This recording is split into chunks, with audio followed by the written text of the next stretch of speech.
akan mengangkat materi tentang cagar budaya sebagai sumber belajar. Yuk kita saksikan. Cagar budaya di Kota Balikpapan. Tujuan pembelajaran: mengenalkan dan memanfaatkan cagar budaya sebagai sumber belajar. Yang kedua, mengembangkan rasa nasionalisme dan patriotisme. Yang ketiga, mengembangkan kesadaran sejarah, terutama pada cagar budaya yang ada di Kota Balikpapan.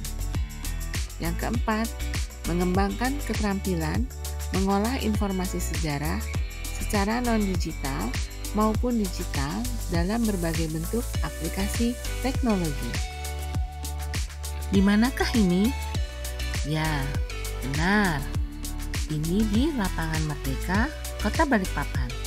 Apakah kalian tahu bahwa di dekat tempat ini ada bangunan cagar budaya dari sebuah peristiwa penting yang pernah terjadi di Kota Balikpapan? Cagar budaya. Cagar budaya merupakan warisan budaya yang bersifat kebendaan atau yang biasa disebut dengan bersifat tangible. Artinya bahwa warisan budaya yang masuk ke dalam kategori cagar budaya adalah warisan budaya yang berwujud konkret, dapat dilihat dan dapat diraba oleh indera, mempunyai massa dan dimensi yang nyata. Contohnya batu prasasti, candi, nisan, makam, dan lain-lain. Berikut, mari kita lihat cagar budaya yang ada di Kota Balikpapan. Rumah Lengkung. Dengan adanya pembangunan dan pembuatan kilang minyak di Balikpapan oleh Belanda atau The Batavia Petroleum Maatskappij yang disingkat dengan BPM, mulailah dibangun perumahan untuk karyawan atau pegawai. Salah satunya adalah Rumah Lengkung ini. Tugu Australia.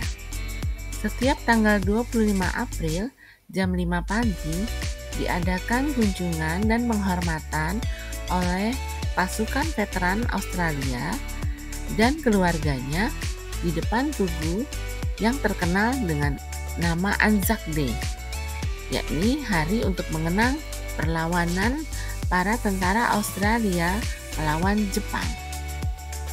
Rumah Panggung Dahor atau biasa dikenal dengan Dahor Heritage. Selain rumah ini sebagai bangunan cagar budaya, di dalamnya juga terdapat foto-foto dan benda-benda bersejarah yang menjadi bukti dari perjalanan dan perkembangan Kota Balikpapan. Meriam Jepang. Meriam peninggalan Jepang ini ada yang berada di daerah Gunung Meriam, di daerah Kampung Baru, dan ada juga yang berada di daerah Marconi. Meriam Jepang ini dulunya digunakan sebagai senjata pertahanan pihak Jepang terhadap pihak Belanda dalam merebutkan wilayah sumur minyak yang berada di Kota Balikpapan. Museum Mula Warman. Pada awalnya, museum ini bernama Museum Tanjung Pura.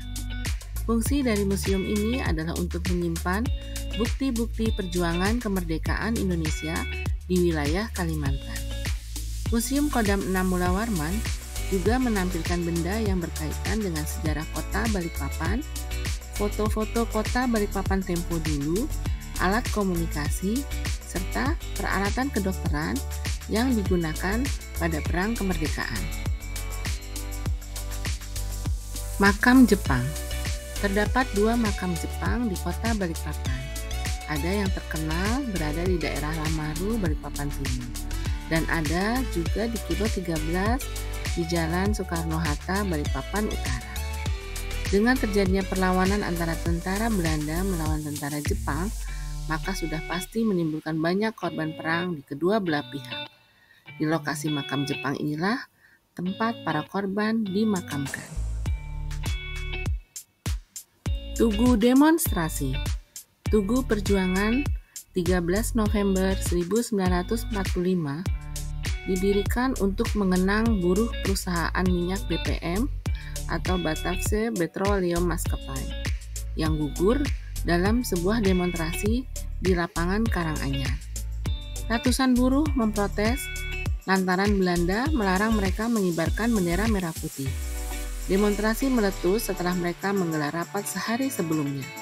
Namun, keinginan untuk mengibarkan bendera merah putih di tempat ini gagal setelah tentara Belanda menembaki para buruh tersebut. Bunker Jepang. Berdasarkan data registrasi dan inventaris cagar budaya Kota Balikpapan tahun 2010, terdapat 19 bunker yang merupakan peninggalan Jepang.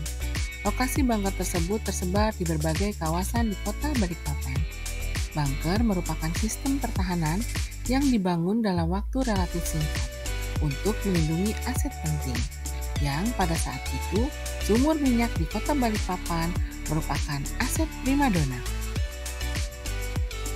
Baiklah, sekarang kita memasuki akhir dari pembelajaran hari ini.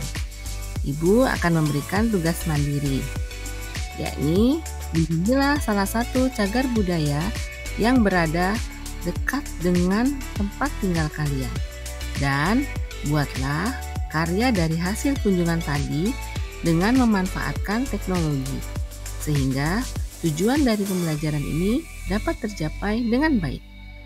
Kalian dapat membuat komik, sketsa, konten kreatif atau vlog, clipping sejarah, atau karya tulis berupa presentasi. Karena kita menerapkan pembelajaran berdiferensiasi, jadi kalian bebas untuk mengembangkan potensi diri sesuai dengan kemampuan, minat, bakat, dan lingkungan kalian. Selamat mengerjakan. Baiklah, demikian pembelajaran untuk hari ini. Balikpapan, kota yang bersih. Cukup sekian, terima kasih. Salam Historia, Histori ceria.